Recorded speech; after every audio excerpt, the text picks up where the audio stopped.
Leo lives in a fantastical world of magic and monsters, being the greatest knight in the entire kingdom. One day, the Demon Queen's army attacked the human realm, and Leo was chosen to defend it alongside other heroes. Leo was a master of countless abilities: swordsman, archer, mage, and more, almost like a one-man army. He was so powerful that the entire demon army trembled at the sound of his name. However, his teammates were basically useless, and Leo ended up carrying everyone during battles. The archer was terrible at close combat, the swordsman could barely cut a tomato, and the mage, well, he only knew how to heal. Tired of it all, Leo, like a true Chad, decided to abandon the group, believing he could defeat the entire demon army by himself. He started by destroying small enemy troops on his own, which led the Demon Queen Echidna to send her 4 elite generals to hunt him down. The first of them was Edvard, a half-dragon with tough scales and overwhelming strength. Leo might have struggled if it were a pure sword fight, but Edvard was naive and didn't understand complex strategies, so Leo used magic to neutralize him and defeated him quickly. Next, Leo faced a Gothic assassin named Marinus, known for her speed and stealth, which earned her a place among the elite. They fought inside a church, where Myrnis attacked relentlessly, inflicting some damage, but while defending himself, Leo recited an Arya spell, destroying the entire church and defeating Myrnis in one go. The next challenge was Lily, a wolf girl who had lost her memory after hitting her head on a post. While searching for Leo, they met under a tree on a rainy day, and Leo, feeling pity for her, took care of the girl. One day, after tripping, she regained her memories and immediately tried to attack him. However, Leo defeated her easily, which made Lily fall in love with his personality. Finally, he faced Shutina, a powerful mage. Leo used a high-level anti-magic barrier, rendering Shutina's powers useless. With no other option, she was forced to fight him physically, but since she was extremely weak in that area, she was defeated effortlessly. After defeating the 4 generals, only the Demon Queen Echidna remained, who transformed into a colossal monster to face him. The battle was intense, but Leo refused to kill her, realizing she wasn't truly evil. During the invasion, he had seen her stop her army from causing unnecessary destruction. After single-handedly destroying the entire demon army, Leo returned to the kingdom expecting to be welcomed as a hero. However, he was met with coldness and fear. One day he was summoned by the king, who acknowledged his contribution in defeating the Demon Queen's army but, pressured by the people, decided to exile him. Betrayed and disillusioned, Leo began living as a beggar, and over time, he developed a deep resentment toward humanity. One day, he overheard people saying that the Demon Queen Echidna was trying to rebuild her army. Although he was still weak, that made him reflect, and he decided that if the world wanted to destroy him, he would destroy the world first. Determined to join the Queen's army, Leo went to the Demon Queen's castle and presented himself to Echidna and her generals. She was surprised to see him there, and Leo explained that he wanted to give a presentation about his past achievements, his combat and strategy experience, and how he had defeated her entire army alone. He felt confident he'd get the job, but Echidna immediately dismissed him. Shocked, Leo tried to persuade her again, showing more charts and explaining that he was willing to work hard to make up for her losses. Echidna, still suspicious, hesitated. The Demon Queen, losing patience with Leo, began raining fireballs down on him, driving him out of her hall. Before leaving the castle, however, Leo managed to convince the 4 elite generals to talk with him. After many attempts, he persuaded them to give him a chance to help the demons conquer the world. The generals finally granted him that opportunity, but asked him to keep a low profile so Echidna wouldn't find out about the deal. The next morning, Leo met with Shutina, one of the generals, who was overwhelmed with work since he had destroyed their army. She handed him a list of tasks so long it looked like an endless list of excuses girls give to avoid going out. Impressed, he asked why Shutina didn't delegate some of the work, and she explained that her perfectionism wouldn't allow it. She'd end up supervising everyone anyway, which would only make her workload heavier. One of the tasks was to keep the castle's mana reserves full to ensure proper operation. Shutina said only she could handle that because the reserves were tuned to the frequency of her own magic, and a change in frequency could cause the reservoir to explode. With a confident smile, Leo said he could match his magic frequency to hers. Aware of Leo's abilities, Shutina allowed him to try. Leo put on a black suit of armor and adopted a fake name to avoid being recognized. He went down to the reserves and, half an hour later, returned to tell Shutina that the task was complete. Surprised, she suggested he start another task, but he said he needed to rest since his mana had been drained and lay down on the couch. While resting, Leo used a spell called Magic Eye to observe Shutina's work. She let him rest, but an hour later, annoyed to see him still lying there, she tried to pull him off the couch. However, he used gravity magic to make himself heavier, forcing Shutina to give up and return to her work. After 2 hours, Shutina lost her patience and, extremely irritated, summoned her staff, saying she had risked Echidna's disapproval by giving him a chance at redemption. and he was wasting it. With a frightened expression, Leo tried to calm her down, but she wouldn't listen anymore. At that moment, a white-haired girl entered the room and announced she had just refilled the mana reserves. Confused, Shutina asked what was going on, and Leo explained that during the 30 minutes he'd been away, he had gone to the forge and crafted a special pendant that automatically adjusted the wearer's magic frequency to match hers. He handed the pendant to the girl, who completed the task safely. Leo explained that thanks to the pendant, Shutina no longer needed to worry about maintaining the mana reserves herself. He then revealed that while resting, he had been devising a new work plan, separating the tasks that only Shutina could perform from those that could be delegated. Moved, Shutina apologized for calling him lazy when, in fact, he had been trying to make her job easier. Later that night, Shutina invited Leo to her quarters. Instead of any attempt at seduction, they discussed the critical situation of the Demon Queen's army, which was running low on supplies. Shutina explained that the next day, Lily would travel to an island called Largo to fetch essential provisions. Leo asked what the problem was, and Shutina handed him a report written by Lily after her last mission. The report was a messy pile of doodles drawn in crayon that barely made sense since Lily was, to say the least, quite clumsy. Shutina explained that Lily's reports had always been like that, leading to misunderstandings and unnecessary delays. She asked Leo to accompany Lily to Largo to make sure the mission was carried out efficiently. Shutina then told Leo about the events from 3,000 years ago, when the Demon King led an attack against humans and was ultimately defeated. After the conflict, most demons found a way to coexist peacefully with humans. However, the story was different for the dragons. They faced discrimination and persecution, treated with hostility in human lands as if they were unwanted foreigners. Because of that, they were forced to migrate to a deserted island known as Largo, where they remain to this day. Shutina explained that the dragons are the only ones who continue to help the demon army, especially in difficult times, being the main reason the army is managing to recover. Leo asked why she didn't send Edvard, since he was also a dragon and could handle them better. Shutina explained that although she had considered sending Edvard, she realized he would end up doing all the work himself, and Lily wouldn't learn anything. Agreeing, Leo volunteered to accompany Lily on the mission. The next day, Leo and Lily set out for the mythical island of Largo, along with hundreds of demons and beasts to help transport the supplies. Upon arrival, Leo was surprised by the disorganization of the place. Lily turned everything into a game, even running toward the town square to see who could reach the transporter first. Leo ran after her, asking her to stop, worried that her antics might anger the dragons. He finally caught up to her at the transporter and asked her to stop fooling around and focus on the mission. Lily, however, said she was working and quickly organized the demons to load the supplies before taking a break. While observing the situation on the island, Leo noticed that the work wasn't being divided according to each demon's skills, which made everything inefficient. He tried suggesting a better division of labor, but one of the demons told him he only followed orders from the general. Frustrated, Leo returned to his tent with a headache, trying to think of a way to teach Lily how to handle situations like this. He also worried that if the chaos continued, the dragons might withdraw their support from the demon army, which would be disastrous. As he reflected, Lily entered the tent and, concerned, asked if he was okay. Leo replied that he wasn't, and Lily ran off to fetch medicine, even trying to trade supplies for it. That gave Leo an idea. He realized he could help Lily mature, but without forcing her. When Lily returned with the medicine, he pretended to be even sicker and said he had been bitten by a venomous snake that no one nearby could cure. In truth, he had summoned the snake himself and could neutralize the poison at any moment. Leo said the only way to save him was with a special mix of herbs that only grew on the eastern edge of the island. Lily took off running, and Leo lifted the venom's effect before using his magic eye spell to monitor her. He had set up several obstacles along the way, so she'd need the help of her fellow demons to overcome them. Lily used her ability to transform into a large divine wolf, boosting her speed and strength, and continued along the path until she came across her first obstacle, a huge boulder blocking the passage. Leo had cast an invulnerability spell on the rock, making it impervious to magic attacks. Lily began striking it, frustrated that she couldn't break it. Leo waited for her to realize she'd need help from the sorcerers in the nearby village to get past the obstacle. But to his surprise, the boulder began to crack under Lily's repeated headbutts. Even though he was shocked, Leo kept his composure, reminding himself there were still more obstacles ahead. Lily moved on to a cave full of replicating slimes that could only be defeated by destroying their cores, but with her beastly skills, she simply dashed through them, tearing them to shreds.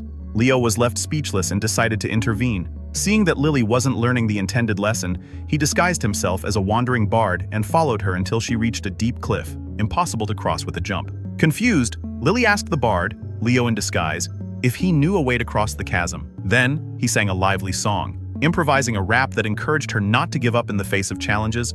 and made her reflect on the power of teamwork. If she needed help to achieve a goal, she should rely on the people around her. Lily told the bard she now understood what she needed to do, and Leo smiled, thinking she had finally grasped his lesson. However, before he could stop her, she simply jumped off the cliff, plunging into the river below, swimming to the other side, and climbing up the opposite bank. She thanked the bard and continued on her way, leaving an exhausted Leo wondering if it was impossible to teach her anything. The next morning, Leo woke up to find that Lily had returned during the night, prepared the medicine with the herbs, and even fed him the potion while he slept. Moved, he thanked her, realizing that, despite everything, she was one of the kindest and most loyal people he knew. At that moment, Lily handed him a piece of paper with a plan drawn in crayon, full of doodles. Leo examined it and, to his surprise, realized she had created a complete plan to optimize the tasks, distributing the work among the demons according to their abilities. When he asked how she came up with the idea, Lily replied that while gathering the herbs, she met a kind bard who taught her about the importance of relying on friends and comrades for help. Impressed, Leo realized he might have underestimated Lily. He concluded that instead of leaving indirect hints, he should have been straightforward, like explaining horoscopes to someone who only understands the basics. The supplies were transported back to the castle on time, and Leo reported everything to Shutina, who was pleased with the mission's success. She then informed him that Echidna, the demon queen, had urgently summoned him to her chambers. Nervous, Leo feared Echidna might expel him once she discovered his true identity. He knew the queen was a skilled warrior, as strong as Edvard and as powerful a mage as Shutina, making it difficult to deceive her. Even Shutina was anxious since she had been the one to give Leo the opportunity without informing the queen. Determined, Leo composed himself, donned his black armor, and went to meet Echidna. Upon entering the room, he found Echidna cheerful and slightly drunk. She explained that she wanted to meet the person who had helped reduce Shutina's workload and taught Lily to be more efficient. With enthusiasm, Echidna led him to a table filled with delicacies from around the world and plenty of drinks. Leo joined her, eating and drinking as they talked. But suddenly, Echidna questioned why he was wearing a helmet while eating and drinking and insisted he take it off. Nervous, Leo tried to dodge the question, saying his face was so ugly that people couldn't stand to look at him, which forced him to wear armor all the time. However, Echidna, drunk and impatient, didn't wait for his consent and yanked off his helmet in an instant. Leo changed his face to that of another human, surprising Echidna, who had expected him to be a demon. She sat back down and they resumed their conversation, though Leo grew even more anxious to leave. He tried to get Echidna to drink more, hoping she'd become completely drunk and pass out. However, Echidna was a heavy drinker, and after emptying every glass, she started drinking straight from the bottle. Out of curiosity, Leo decided to probe her thoughts about him in disguise, asking why she hadn't allowed the hero Leo to join the demon army if she claimed not to discriminate against humans. Echidna's expression changed instantly, and she began speaking angrily about how much she despised Leo, declaring she would never let him join the army no matter what he did. She accused him of being a threat who would destroy the demon army from within and mentioned that he was the reason she had failed to obtain the Philosopher's Stone, a relic that could have been decisive in her conquest. Shocked, Leo realized Echidna was after the Philosopher's Stone, which, according to rumors, possessed supernatural powers, such as turning barren lands into fertile fields and even granting immortality. Skeptical, he believed most of those stories were exaggerated, but asked why she didn't try negotiating with the humans for the stone. With a dark tone, Echidna replied that humans were selfish and cowardly, incapable of understanding her true intentions. She said the real world was nothing like fairy tales, where the hero and the demon queen live happily ever after. Leo grew curious about Echidna's reasons for wanting the Philosopher's Stone, since she didn't seem like someone obsessed with immortality or wealth. Echidna then explained that the demon world was a terrible place to live. There was no sunlight, the water was toxic, the land was barren, and the air was poisonous. On top of that, the demon clans were constantly at war, causing bloodshed without reason. She wished to use the Philosopher's Stone to turn the demon world into a habitable and dignified place for its inhabitants. Moved by Echidna's noble goal, Leo felt he could no longer hide his true identity. After seeing her sincerity, just as he was about to reveal who he really was, Lily and Shutina burst into the room in a panic, warning that Generals Edvard and Myrnes had gone missing. Echidna was stunned, and the two handed her the letters the generals had left behind. Myrnes wrote that he was leaving on a journey and asked that no one come looking for him. Edvard, on the other hand, said he felt like a failure and was leaving to end his own life. Leo suggested to Echidna that he should go after Myrnes while they tried to intercept Edvard. Still shaken and drunk, Echidna agreed. She then forced herself to regain sobriety with a fire spell, and Leo set off to find Myrnes, following his magical trace. Leo entered the forest but was soon attacked with knives, He dodged them and saw that it was Myrnes attacking him. Leo defended himself but decided to remove his helmet and reveal himself to the assassin, who then calmed down and agreed to talk, sitting on a log. Leo asked Myrnes why he had run away and discovered that Myrnes was, in fact, a young man who was constantly bothered by being mistaken for a girl. Myrnes explained that the real reason he fled wasn't because of his appearance, but out of fear. In 3 days, he had to interview several candidates to become spies for the army, and being introverted, he was terrified of the responsibility. Leo was surprised, but could tell Myrnes was being sincere. Upon learning that Myrnes had once been the leader of a guild, he asked how he used to handle social situations before. Myrnes explained that his assistant had always taken care of everything involving social interaction. Since he no longer had anyone to help him, he decided to go on a journey to train his social skills, visiting various villages and talking to people. Laughing, Leo said that a demon trying to chat with human villagers didn't sound like a good idea and convinced him to return to the castle with him. Upon arriving at the castle, Leo inquired about Edvard and found out they had managed to stop him in time. Edvard had tried to hurt himself with several swords, but, due to the toughness of his scales, came out completely unharmed. Echidna reveals that Edvard is now under the care of his daughter, who will keep an eye on him. Leo then decides to focus on helping Myrnes with his social difficulties. To train Myrnes, Leo arranges for both of them to work temporarily as waiters in a tavern inside the castle, where Myrnes takes on the role of a waitress, maintaining his ambiguous identity. While serving customers, Leo teaches Myrnes several communication techniques, listening carefully, interpreting what people truly mean, and responding appropriately. After a few lessons, Leo encourages Myrnes to handle a table on his own. Myrnes hesitates but goes ahead. However, just as he tries to take an order, a group of rowdy wolf demons enters the tavern, causing a commotion. Their leader rudely demands meat and wine. Myrnes calmly asks what kind of meat he prefers, but the leader ignores him and starts harassing him, thinking he's a fragile girl. Having had enough, Myrnes quickly immobilizes the leader with an arm lock, breaking his arm. When the others attack, Myrnes easily handles them and throws them out of the tavern. At the end of their shift, back in Leo's room, he congratulates Myrnes, saying he nailed it and is getting better at dealing with people.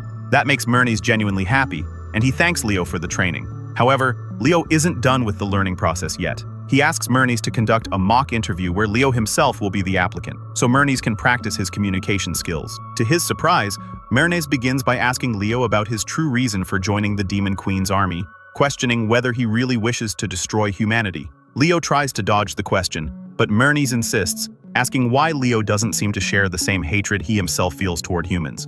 Myrnes then shares his story. Being half human and half demon, he was never fully accepted by human society. He was eventually sold to a spy organization that used him for assassinations, treating him as disposable and devoid of human worth. After surviving all that, he developed a deep hatred for humans. When he learned that Echidna was waging war against humanity, Myrnes secretly helped her by opening the gates of a great city for her army. He expected a massacre, but Echidna surprised him by minimizing the bloodshed, imprisoning corrupt politicians, and distributing the city's resources to the needy. Impressed, Myrnes decided to join her, becoming one of her most trusted generals and leading the intelligence network. However, he had always hidden his true goal, to annihilate humanity. Myrnes reminds Leo that during their last fight, he had warned that if Leo didn't kill him, he would ensure humanity's destruction. But Leo had simply told him to travel and meet new people, teaching him that the world wasn't as dark as he thought. Impressed to see Myrnes open up like that, Leo decides to share his own story. He tells him that, in an ancient era, the place they now live was known as Japan, a technologically advanced country.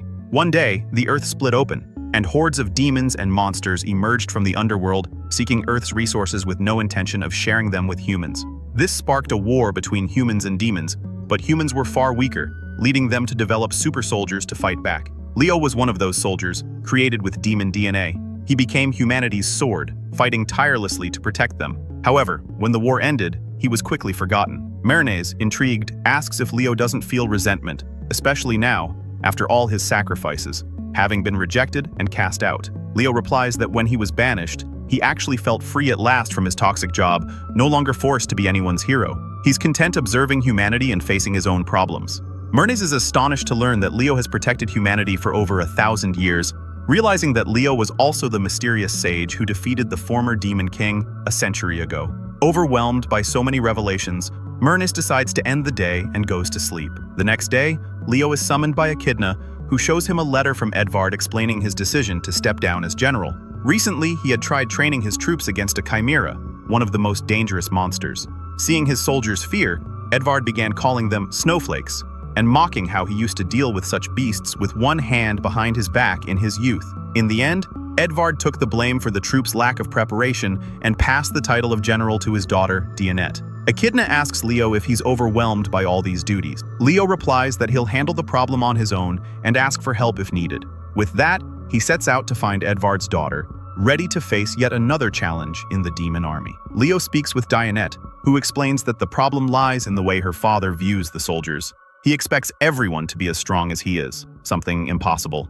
Edvard was born with unmatched abilities to become the greatest demon warrior, but he believes his strength comes solely from hard work, ignoring the fact that not everyone has the same physical potential. Dionette respects her father deeply, but knows he needs to learn that everyone has unique talents. She asks Leo to help teach him that lesson. After hearing her out, Leo devises a plan and brings Dionette and Lily to an old mining site, where demons had found a mechanical golem, a powerful machine from ancient times created by humans to fight incredibly strong demons. Leo programs the golem to move toward Edvard's training grounds and turns it invisible to observe his and his soldiers' reactions. When the golem appears, Edvard's troops panic, but he orders them to attack. The demons charge but soon discover their weapons are useless against the golem's armor and retreat in fear. Furious, Edvard commands them to stand their ground and fight bravely. However, when the golem charges a powerful laser beam, Leo realizes things have gone too far and quickly creates a magic barrier to protect the soldiers as the beam obliterates everything around them. The golem launches another attack,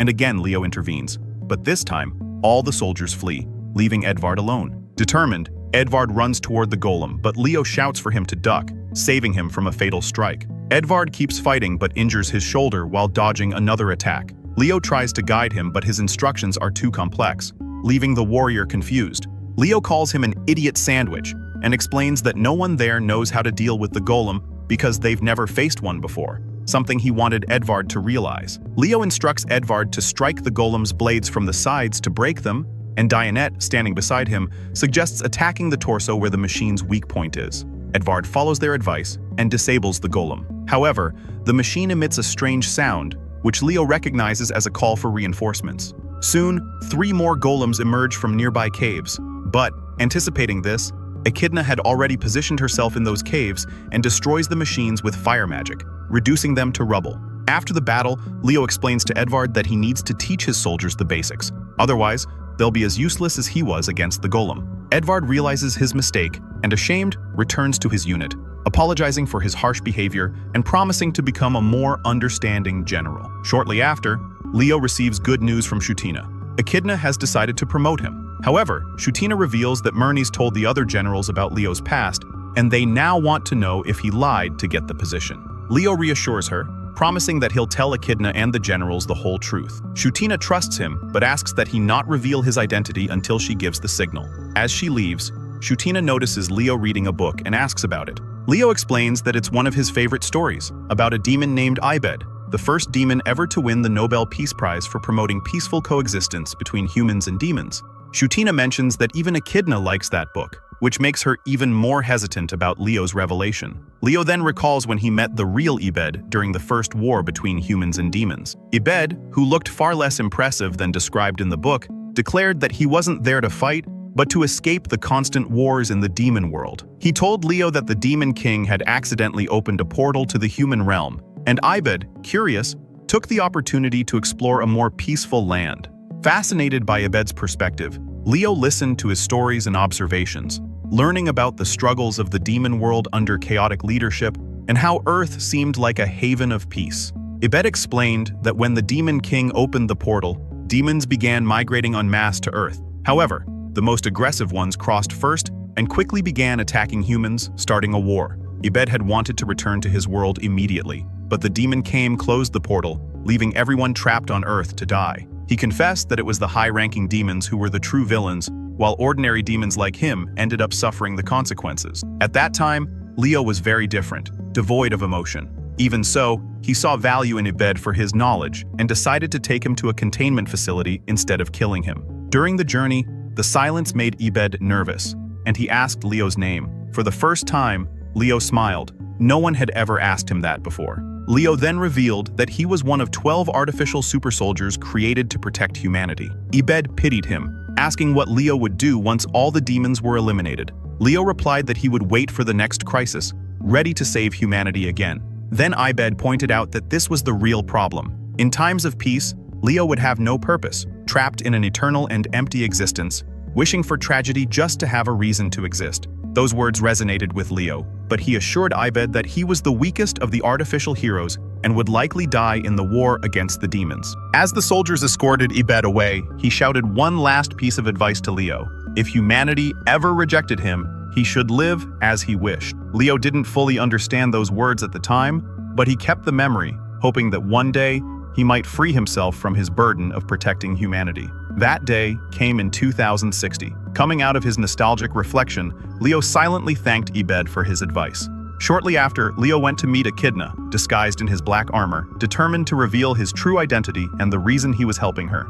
Echidna, meanwhile, was in her office, organizing Leo's promotion ceremony to 5th General, having placed complete trust in him. However, before the promotion could be made official, a servant burst in, warning that the portal to the demon world was closing. Shocked, Echidna rushed to the portal with all the generals and discovered they were running out of the catalyst needed to keep it open. She feared that all their progress would be lost if the portal shut down. With the combined magical power of Leo and Shutina, they managed to keep the portal temporarily stable. Echidna then called an emergency meeting to decide their next step. Lily asked what the problem would be if the portal closed, and Echidna explained that if it did, it would take centuries to open another one, leaving the demon world to suffer even longer without aid. Therefore, they had to make a decision within a week before the portal shut for good. Shutina proposed 2 options. The first was a complete retreat to the demon world, but that would mean abandoning many allies, such as demi-humans who lived in the human realm and couldn't cross through.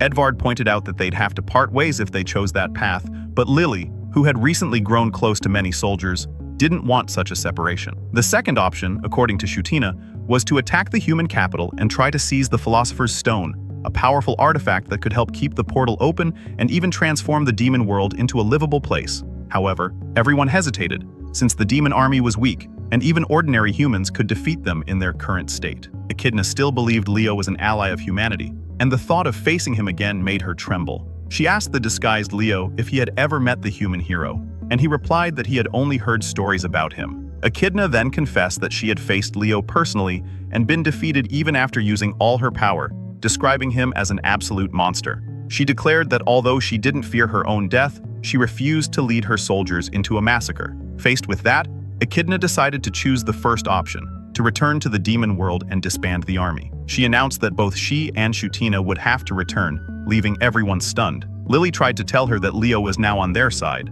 but Shutina stopped her from revealing the secret. Misinterpreting Echidna's hesitation as an attempt to avoid objections, Echidna walked to the window and, her voice trembling, thanked her loyal generals for staying by her side until the end, holding back tears as she prepared for the inevitable return to the demon realm. Echidna declared that she needed to find an alternative way to make the demon world prosperous, because returning without any real change would be meaningless. She recalled how she had always dreamed of using the Philosopher's Stone to turn the demon realm into a habitable world and had worked tirelessly to achieve that dream. But now, all that remained was despair and frustration. At that moment, Leo removed his helmet and revealed the truth to Echidna. He explained that the Philosopher's Stone wasn't a magical object capable of granting wishes, but a relic from a technologically advanced era that used a micro-black hole to generate infinite energy. Leo said that no one truly knew how to use the Philosopher's Stone, but there existed a lost manual containing all the instructions. Both humans and demons had searched for that manual for ages,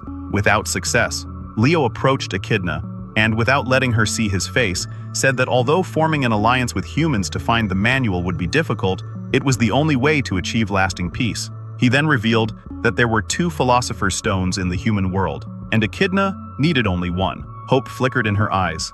Leo then asked her to turn around, and when she saw his face, Echidna froze. Leo snapped his fingers and dismissed the rest of his armor, finally revealing that he was the famous Black Knight. He apologized for deceiving her, explaining that it had been the only way to judge whether the Demon Queen was worthy of possessing the Philosopher's Stone. He said that if he had found her unworthy, he would have left immediately, but after meeting her and understanding her motives, he believed Echidna had the potential to bring peace and prosperity to the demon world and maintain harmony with humans. Echidna, stunned, took a moment to process the revelation, as if her mind were running on outdated software. When she finally understood, she began laughing hysterically, admitting she had been fooled. Leo teased her, saying she needed to update her system to keep up with him, but she ignored him and unleashed a powerful fire spell. Leo dodged and in a playful tone taunted her, saying she needed to learn new tricks because he was getting bored of that predictable attack. Seeing the situation escalate, the generals intervened, insisting that Leo had truly helped them, especially Lily and Shutina. Even Edvard and Myrnis agreed, and after much persuasion, Echidna finally calmed down and decided to hear Leo out. He told her that the second Philosopher's Stone was hidden in the nearby mountains, and that a powerful guardian protected it. Knowing Leo rarely exaggerated, Echidna grew concerned about the challenge, but her generals affirmed that they could face anything with teamwork. Leo then led Echidna and the 4 generals to the snow-covered mountains. During the journey, Echidna still hesitated to trust Leo completely and questioned him. He reaffirmed the stone's location, and the two exchanged playful remarks. Lily, shivering from the cold, was warmed by Shutina's magic, while Leo pointed to the peak, saying, "That's where the Philosopher's Stone was hidden." When they reached the summit, Leo told Echidna that the Philosopher's Stone had been his life's project for many years. He wanted the demons, after obtaining the stone, to negotiate peace with the humans and work together to find the manual that explained how to use it properly. Echidna admitted that for a long time she had believed true peace between humans and demons was impossible. But now, thanks to Leo, she had a new perspective. Leo reminded her that achieving peace wouldn't be easy, and Echidna, resolute, declared that she would do whatever it took. As the strongest demon queen in history, Leo praised her determination, but Echidna noticed a melancholy look in his eyes. Leo quickly returned to his teasing tone, saying that even the strongest demon queen was still no match for him. That sparked a playful snowball fight between the two, making the generals smile as they watched their camaraderie. During their conversation, Echidna asked how Leo knew so much about the mechanical civilization that had existed over 3,000 years ago, when demons first invaded the human world. Leo simply replied that he had been born in that era, leaving Echidna stunned. Leo then revealed that he was an artificial bio-warrior created specifically to combat demons. He explained that his specialty was the ability to continuously evolve to face ever greater challenges, making his existence a constant cycle of battle and adaptation. As long as he existed, he could never escape it. Leo declared that if humanity no longer needed him, he would create enough chaos to make them reconsider. He challenged Echidna and her generals to prove their worth, saying that if they wanted the Philosopher's Stone and peace for both worlds, they would have to defeat him. His cold, emotionless expression left everyone shaken. Echidna remembered the stories she had heard as a child about the hero who defeated demon kings, a warrior so powerful that bards described him as unbeatable. When she was a child, she used to think the hero was just a human, and that if she ever faced him, she would put him in his place. But now, standing before the real Leo, she realized he had become a formidable threat, something she had never imagined. As Echidna tried to understand his intentions, Leo attacked with relentless ferocity. He pressed her with a barrage of devastating blows, forcing her to retreat and shattering the rocks around them. Desperate, Echidna asked what had driven him to this point, but he answered cryptically, saying his purpose had been betrayed and that for once, he deserved to be the one bringing destruction. Lily barely dodged an attack aimed at her as Echidna shouted, demanding to know why Leo would destroy what he had always protected. Leo laughed darkly and replied that after thousands of years keeping the world safe, he had earned the right to occasionally become the force of destruction himself. Echidna tried to stop him, but he pushed her back with a wave of energy, throwing her off balance. When Leo moved in for another strike, Edvard intervened, blocking the attack and trying to awaken Leo's sense of reason. Shutina also pleaded with him to return to his true self, but Leo remained unmoved, brushing Edvard aside and nearly killing him in the process. Shutina acted quickly, casting a powerful containment spell and trapping Leo inside a magical cage. She compressed the cage to immobilize him, but Leo's overwhelming strength allowed him to break free. He then attacked Edvard, launching him across the field with a crushing kick. Turning toward Shutina, Leo challenged her to fight seriously, declaring that if she truly wanted the Philosopher's Stone, she would have to kill him. Saddened, Shutina asked whether all the promises he made and the friendship they shared had been a lie. Leo, expressionless, replied coldly that if they didn't kill him, everyone would die. He unleashed dozens of magical arrows toward Shutina, but Edvard jumped in front of her, taking the blows and suffering severe injuries. Amid the chaos, Echidna intervened, trying to push him back, but Leo kept advancing, striking harder and harder. He shouted that he was sick of his endless existence and his ability to grow infinitely stronger, a curse that condemned him to a life without meaning, destined only to save the world again and again. With every blow, Leo made it clear that even though he no longer wanted to be a hero, his internal programming wouldn't let him escape that fate. He accused humanity of rejecting his purpose, but never granting him the freedom to choose another path.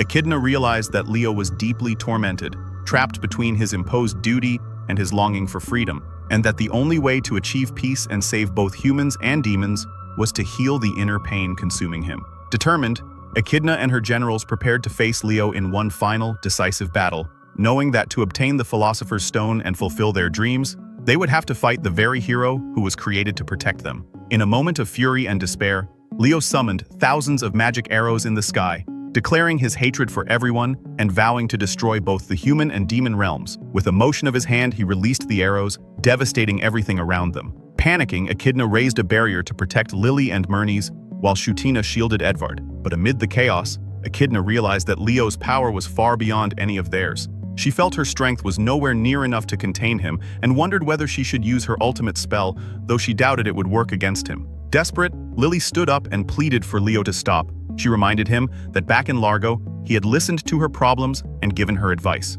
Now, she saw this as her chance to repay him and begged him to share his pain with her so they could resolve it without violence. For a brief moment, Leo seemed moved by Lily's words. He sheathed his sword and asked if she was truly willing to listen to his problems. Lily, her tail wagging and eyes determined, said yes. Then Leo revealed, in a cold voice, that his biggest problem was that the heroes he had chosen were too weak to stop him. Immediately after, he fired 2 magic arrows at Lily, catching everyone off guard. Echidna lost her temper and shouted at Leo, declaring that he was no longer a hero. No hero would attack a defenseless opponent. She charged at him, and their clash sent shockwaves through the air. Meanwhile, Shutina chanted a high-level spell and fired a lightning arrow straight at Leo. He took the hit, but to everyone's horror, emerged unscathed. Leo roared, goading them to fight harder if they wanted to defeat him, because he would only stop if they truly intended to kill him. Struggling to his feet, Edvard felt the weight of Leo's words. He thanked the former hero for teaching him the importance of recognizing others' weaknesses, and said that Leo would always be a true friend and mentor to him. Leo asked if Edvard still felt that way, and the dragon proudly said yes. But precisely because of that, he would do whatever it took to stop him. Activating his dragon blood ability, Edvard covered his body in hardened scales and sprouted wings. Flying toward Leo with fierce determination, he attacked with a mighty strike followed by a blast of fire, but Leo easily dodged. Edvard launched another blow, but Leo caught his sword with his bare hands and froze it, trapping Edvard in an icy snare. Edvard insisted that wouldn't be enough to stop him, but Leo, without hesitation, cast fire magic on him, weakening the scales with the sudden temperature shift, then hurled him against a boulder. Seeing Edvard fall, Echidna and Shutina combined their powers for a joint attack.